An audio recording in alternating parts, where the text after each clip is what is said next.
Everything I have here, I ordered off of Amazon. They all came in a kit, came with tons of different rhinestones, but this is kind of what I'm looking to make. This outfit that I'm about to make only cost me. Hey there, lovelies and gems. It's Sadie, Community Director for Sideline Prep, and today I'm taking you behind the scenes as I make my very own audition outfit. Yes, do-it-yourself style. Whether you're trying to save a little money, stand out from the crowd, or you just want to get a little creative, making your own audition attire can be such a game changer. And guess what? You don't have to be a fashion designer or a sewing expert. If I can do it, you can do it too. So let's be real. Custom audition outfits can be anywhere from $50 to $300+. I've even seen some go for like $800. But whenever you do it yourself, this outfit that I'm about to make only cost me $76. And the best part is I'm getting to design this for myself, what I'm gonna feel confident in and what I feel fits my body the best. Plus, it's going to give you a unique edge because directors are going to remember that outfit that they've never seen before. So let's start with the basics. Everything I have here, I ordered off of Amazon.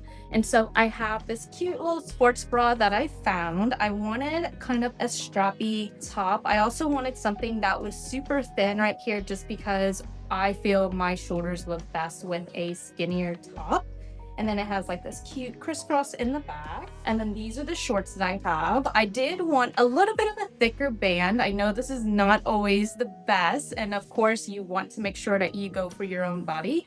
But I want to actually put a shoelace zigzag X right there. So I wanted to make sure that I had enough space for that. Next, I have this garment hand test with the little grommet. I think they're called grommets.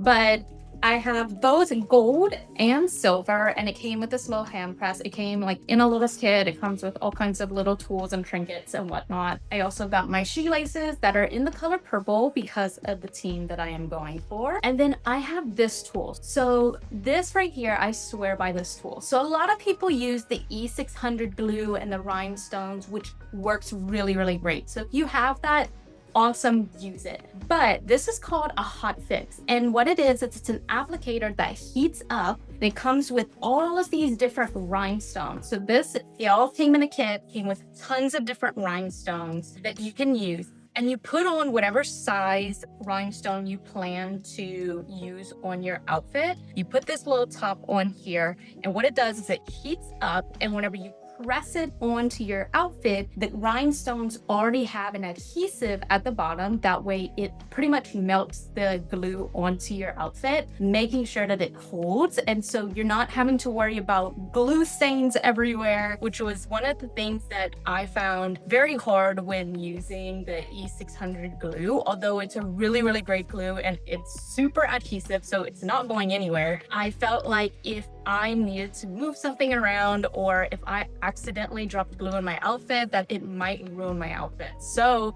this kind of takes the guesswork out of it because I don't have to worry about glue. The rhinestones already have the glue on them and it's super, super easy to use. So let's talk pricing. How much did all of this cost? So my top was only $20. My bottoms were only $15. The grommet handheld clasp with all the little trinkets and tools were only $15. The shoelaces were $7. And I already had the hot fix rhinestone from a previous audition outfit that I had made, but that one is $24 for the entire kit. So technically I did not buy that one. I'm kind of reusing the rhinestones and the hot fix applicator for this outfit, but for purposes of this video, I'm going to add it in here just so you know. And altogether, the grand total was $76 for this entire outfit. And I promise you, I would have ordered this online. I was finding similar garments of what I'm about to make going for at least $150 all the way up to $350. And so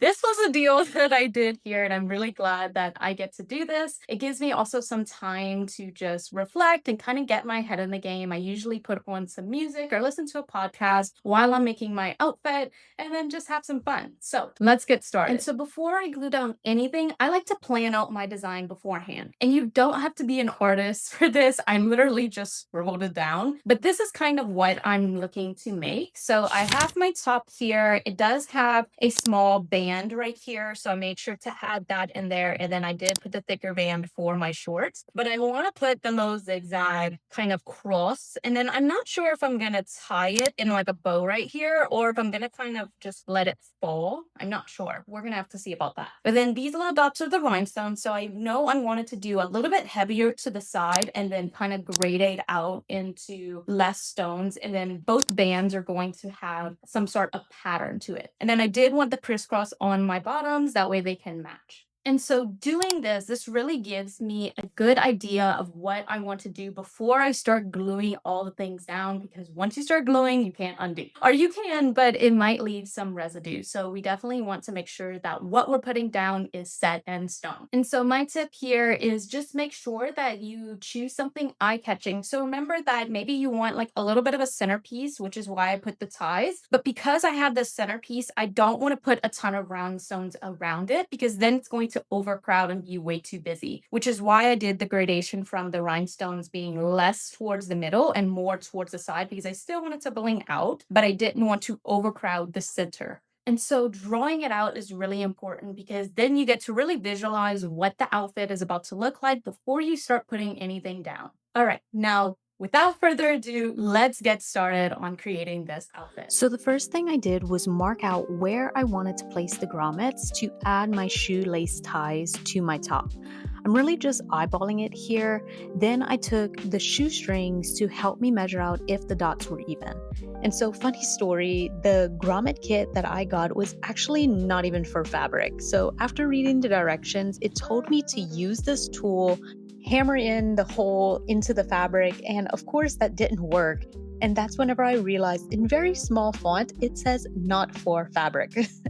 This kit was for leather and other materials, but it was fine. I was going to make it work. I just simply cut a small hole where I wanted the grommets to go. Then I was able to put the top piece into the hole and squeeze the bottom piece in with the clasp, and voila, it worked. So thank God, because I really was stuck on getting that sporty look with the shoelaces. And of course, then my little helper decided he wanted to come and help make mommy's outfit. So as most of you may know, I have a 1.5-year-old son, Koa. And honestly, this was so special for me. I did not think my pro-cheer journey would look the way that it does. But having my son be on this journey has just given me a whole new source of motivation. So of course, when he wanted to help, I let him help. And I can't lie and tell you that pursuing a dance career while having a child is easy. A lot has changed, and it has definitely made me doubt if my pro-cheer journey had come to an end. But like I said, I have a whole new source of motivation, and as hard as it can be sometimes, I can't wait to see my son watch his mama from the stands one day, watching as I live out my dreams on the sidelines, because your dreams don't stop until you do, and I refuse to stop. But let's get back to making this outfit. Now, when I put the shoelaces on, I wasn't too sure that I liked the laces just dangling down. I felt like it would be a little distracting, and tying it in a bow just wasn't my vibe either. Plus, one of the reasons I wanted them was to support my girls. So I knew I needed to tie them in some way.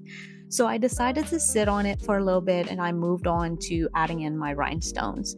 So to help with keeping the fabric in place and to alleviate any folds in the fabric, I put a piece of cardboard and pinned my top to it, and slightly stretched the fabric, but not too much, because I didn't want the rhinestones popping off when I take the clips off. And then of course my little helper was back for more, but with all of these small pieces, I knew I needed to get him away, and so that meant nap time. But then it was back to work. Adding the rhinestones is just a tedious process. It takes a while to do, but I promise it's so worth it. I started with slightly larger stones on the outside, and as I moved in, I used smaller stones. And this is really the reason why I love the hot fix kit. I was able to place down a couple of stones exactly where I wanted them, and instead of having to remove them to put the glue, then shimmy the rhinestones back on, and hoping glue does not get everywhere on my fingers, I just pressed the heat applicator on it, held it for a couple of seconds, and boom, it was done. Now it's time for the bottom. So first, again, I started with adding the grommets, and once I added them, here you can see me questioning my life. Just kidding, but I was questioning the rhinestone pattern. At this point, I wasn't sure if I had enough rhinestones to do both the shorts and the band on my top. So, quick foreshadowing, I didn't. So, I mapped down the pattern on my paper first, and then I got to placing them. Because I used a rhinestone kit in another audition outfit I had made, I was short on stones. So, pro tip, always order extra. But it wasn't that big of a deal because I ended up liking that there was no stones on the band on my top because I felt like it might have just been overcrowded anyway. All right, getting back to the shoelaces, I was still stuck on how I wanted to do this. I had even thought of bringing the shoelaces up and around my shoulder straps, but they weren't long enough. So I ended up actually cutting the laces and tying a knot to hold them in place. Then I burned the edges of the laces so they wouldn't fray, and it worked perfectly. I did the same things to my bottom, and now my audition outfit was officially done. All right, here it is, the finished product. I am honestly super proud of it, super happy that I was able to do this. It was so much fun to be able to do something that was very unique to me. And I know that no one else at Audition is going to be wearing the same thing.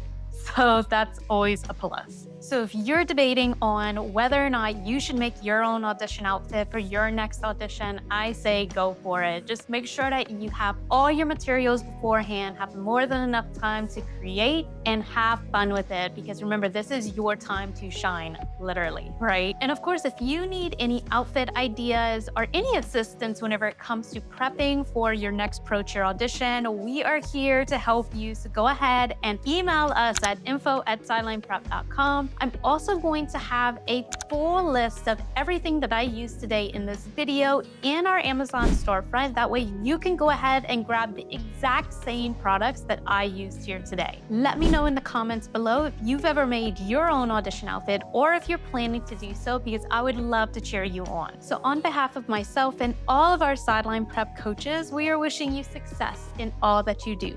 Make it a great day. Bye.